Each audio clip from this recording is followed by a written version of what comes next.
Guys, आ चुके हैं study point coaching classes से। आज हम डिस्कस करने वाले हैं बैच 2022 एंड 23 के लिए मैथ्स का डिटेल्ड सिलेबस। जैसे कि आपको पता होगा कि इस बार कोई रिडक्शन नहीं है एंड आपका सिंगल पेपर 80 नंबर्स का होगा। तो अपन बात कर लेते हैं क्या सिलेबस है एंड क्या हमें समझना है। तो सबसे पहले हम आज बात करने वाले हैं मैथ्स सिलेबस की। मैथ्स का जो सिलेबस है, आज हम पहले क्लास 9 एंड क्लास 10 दोनों के लिए बात करेंगे। तो ये तो थोड़ी सी बकवास लिखी हुई है जो हमें पढ़ने की जरूरत नहीं है। अब बात करें पर्टिकुलरली पहले क्लास 9th वाले बच्चों की, तो क्लास 9th वाले बच्चों आपके लिए 80 नंबर का पूरा पेपर जिसमें कोई भी डिलीशन नहीं है। तो पहली यूनिट है नंबर सिस्टम 10 मार्क्स की, एल्जेब्रा 20, कोऑर्डिनेट 4, ज्योमेट्री 27, ये अच्छा वेटेज है। मेंसुरेशन आपका 13 एंड स्टैट्स एंड प्रोबेबिलिटी आपका 6 नंबर का। अब हम बात करें अगर नंबर सिस्टम की, नंबर सिस्टम में आप एक चीज देख रहे होंगे। नंबर सिस्टम में हम पहले पिछले साल तक जब हम √2 और √3 का रिप्रेजेंटेशन नहीं करते थे नंबर लाइन के ऊपर, बट अब आपको ये करना पड़ेगा।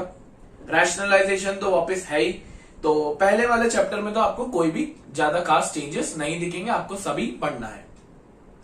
सेकेंड चैप्टर में बात करें आपका, तो सेकेंड चैप्टर में एज इट इज सारी चीजें हैं जो पिछले साल तक पढ़ते थे आप। बट हाँ, इसमें एक आइडेंटिटी और जुड़ गई है जो क्यूब वाली तो हम खुद पढ़ते हुए आ ही रहे हैं, बट आपकी ये एक एंड ये जो दूसरी वाली आइडेंटिटी है, ये दोनों ही आपकी वापस से जुड़ चुकी है एंड आपको ये वापस से पढ़नी पड़ेगी। अब हम बात करें लीनियर इक्वेशन इन 2 वेरिएबल्स। अपने आप में सबसे आसान चैप्टर है और इस चैप्टर के अंदर आपका कोई भी डिलीशन नहीं है। पिछले साल भी डिलीशन नहीं था, इस साल भी डिलीशन नहीं है, तो ये आपको एज इट इज पढ़ना है। कोऑर्डिनेट ज्योमेट्री में भी कोई डिलीशन नहीं है, एज इट इज है। हाँ, अब अगर हम बात करते हैं इंट्रोडक्शन टू यूक्लिड ज्योमेट्री, तो अपने आप में ये इंपॉर्टेंट है। पिछले साल आप यूक्लिड ज्योमेट्री नहीं पढ़ते थे, बट इस बार आपको यूक्लिड ज्योमेट्री पढ़नी पड़ेगी। तो ये आपका पूरा का पूरा चैप्टर रहेगा जो आपको पढ़ना पड़ेगा। लाइन्स एंड एंगल्स जैसा पिछले साल तक था वैसा ही है, अभी भी कोई चेंज नहीं है उसमें। ट्राइंगल्स, हाँ, तो ट्राइंगल्स में हम क्योंकि पढ़ते तो थे बट एमसीक्यू के लिए पढ़ते थे, तो उसमें हम धीरे धीरे सिर्फ एमसीक्यू करते थे। बट इस बार जैसे आपका ये जो प्रूफ वाला है कि 2 triangles are congruent, ASA congruency, angle side angle, वो आपको पढ़नी पड़ेगी। The angle opposite to equal sides, ये आपको पढ़नी पड़ेगी, थ्योरम। अब बात करते हैं बच्चों का सिरदर्द, क्वाड्रिलेटरल।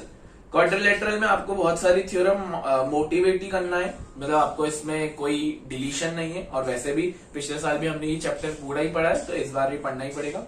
सर्कल्स में कुछ थ्योरम है, जैसे फर्स्ट वाली आपको प्रूफ करनी है, फोर्थ वाली थी एंगल सबटेंड, इंपॉर्टेंट है। तो 2 थ्योरम इसमें आपको प्रूफ करनी है, बाकी आपको सिर्फ पता होना चाहिए कि उसका एप्लीकेशन क्या है।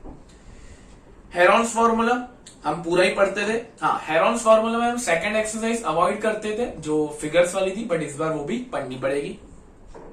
Surface area and volume as it is पूरा चैप्टर 8 एक्सरसाइज है, क्योंकि हम उसमें एक भी नहीं छोड़ सकते। स्टैटिस्टिक्स, ये थोड़ा सा बड़ा है। स्टैटिस्टिक्स जो चैप्टर है उसमें आपको पूरा का पूरा आएगा। पिछले साल तक तो आपने सिर्फ रेंज और थोड़ा बहुत जो डेटा है वो समझा, बट इस बार आपको bar graph, histogram, varying length और ये सारी चीजें आएगी। ठीक है, तो ये आपका 9th क्लास का सिलेबस हो गया। इसमें प्रोबेबिलिटी का अभी तक कुछ भी नहीं दिया, मतलब हम ये मान सकते हैं कि प्रोबेबिलिटी अभी तो नहीं आएगी, तो ये हमने समझ लिया। और हाँ, ये आपका जो पेपर है वो 80 नंबर्स का होगा, ये आपको पता ही है। ठीक है, चलिए अब बात करते हैं क्लास 10th वाले बच्चों की, जो कि इंपॉर्टेंट है कि क्लास 10th के बच्चों के लिए क्या सिस्टम है। क्लास 10th में भी वही यूनिट्स है, 7 यूनिट्स है। Number system 6 number, algebra 20, coordinate geometry 6, trigonometry 15, trigonometry एक अच्छी यूनिट है। Mensuration 12 and mensuration 10, trigonometry 12, stats and probability 11। चलिए, रियल नंबर के अंदर पिछले 2 सालों से आप ये प्रूफ नहीं पढ़ रहे हैं, जो प्रूफ ऑफ इरेशनलिटी था, बट इस बार आपको वो पढ़ना पड़ेगा। पॉलिनोमियल्स एज इट इज पूरा चैप्टर है। पेयर ऑफ लीनियर इक्वेशन में अब आपको एक चीज, पिछले साल तक तो क्योंकि एमसीक्यू था तो सिर्फ हम एक ही मेथड पढ़ाते थे, बट इस बार आपको सब्स्टिट्यूशन, एलिमिनेशन, सारी चीजें समझनी पड़ेगी। Quadratic equation as it is पूरा चैप्टर, उसमें कोई भी ओमिशन नहीं है। अरिथमेटिक प्रोग्रेशन कोई भी ओमिशन नहीं है। कोऑर्डिनेट ज्योमेट्री कोई भी डिलीशन नहीं है। ट्राइंगल्स इंपॉर्टेंट है। ट्राइंगल्स में अगर बात करें तो एक ही थ्योरम आपको प्रूफ करनी है, तो वो हम प्रूफ करेंगे, बाकी सिर्फ सिंपल है। सर्कल्स एक ही चैप्टर और छोटा सा चैप्टर, 11 वाला, एक ही एक्सरसाइज और 11 क्वेश्चंस। ट्रिग्नोमेट्रीज बच्चों का सबसे बड़ा सिरदर्द। ट्रिग्नोमेट्री के अंदर सबसे पहले आपको रेशियोज की नॉलेज होनी चाहिए, एंड ये जो आपका सिरदर्द आया है ट्रिग्नोमेट्री आइडेंटिटीज, ये आपको आनी चाहिए बच्चों, क्योंकि ट्रिग्नोमेट्री आइडेंटिटीज पिछले साल तक हम प्रूफ वाले क्वेश्चन अवॉइड करते थे, एमसीक्यू था, बट इस बार आपको करना पड़ेगा। एंगल ऑफ एलिवेशन ये एक ही चैप्टर है, सिंपल सा, ये आपको पूरा करना पड़ेगा। एरिया रिलेटेड टू सर्कल एक ही चैप्टर है, पूरा करना पड़ेगा। Surface area and volume, surface area में हमें एक चीज देखने को मिल रही है कि इसमें फ्रस्टम नहीं है, तो हाँ बच्चों, तो इसमें आप याद रखेंगे कि जो फ्रस्टम वाला फंडा है वो नहीं आएगा, तो फ्रस्टम इसमें नहीं आएगा। स्टैटिस्टिक्स में मीन मीडियन मोड वो आएगा ही हमेशा। प्रोबेबिलिटी में पूरा फंडा है।